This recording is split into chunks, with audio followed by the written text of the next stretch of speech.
ভারত সরকারের লিখিত আশ্বাসের পর টানা ২৬ দিনের অনশন ভেঙেছেন পরিবেশকর্মী সোনাম ওয়াংচুক। দিল্লির কাছে গুরুগ্রামের মেদান্ত হাসপাতালে কেন্দ্রীয় স্বাস্থ্যমন্ত্রী জেপি নাড্ডা এবং পিএমও প্রতিমন্ত্রী ড জিতেন্দ্র সিংয়ের উপস্থিতিতে অনশন ভঙ্গ করেন তিনি।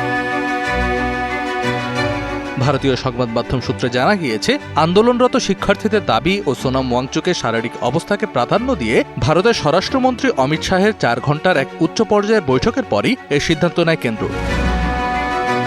সরকারের পক্ষ থেকে জানানো হয়েছে, আন্দোলনকারী শিক্ষার্থীদের বিরুদ্ধে নেওয়া ব্যবস্থা শিথিল করা হবে এবং প্রশ্ন ফাঁস রোধে আগামী সপ্তাহে পার্লামেন্টে নতুন একটি বিল উত্থাপন করা হবে।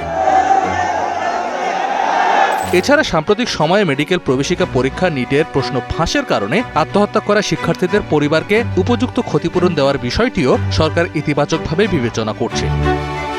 সোনাম ওয়াংচুক অনশন ভাঙার পর সামাজিক মাধ্যম এক্সে তার দ্রুত সুস্থতা কামনা করে বার্তা দিয়েছেন দেশটির প্রধানমন্ত্রী নরেন্দ্র মোদী। অনশন শেষে ওয়াংচুক লাদাখে ফিরে যাওয়ার ইচ্ছা প্রকাশ করার পাশাপাশি আন্দোলনরত শিক্ষার্থীদের সরকারের আশ্বাসে আস্থা রাখা এবং শান্ত থাকার আহ্বান জানিয়েছেন। আন্দোলনকারীদের দাবি পূরণে পরবর্তী পদক্ষেপ হিসেবে আজ শুক্রবার একটি নিরপেক্ষ স্থানে সোনাম ওয়াংচুকের প্রতিনিধি দলের সাথে বৈঠকে বসবে ভারতের কেন্দ্রীয় সরকার।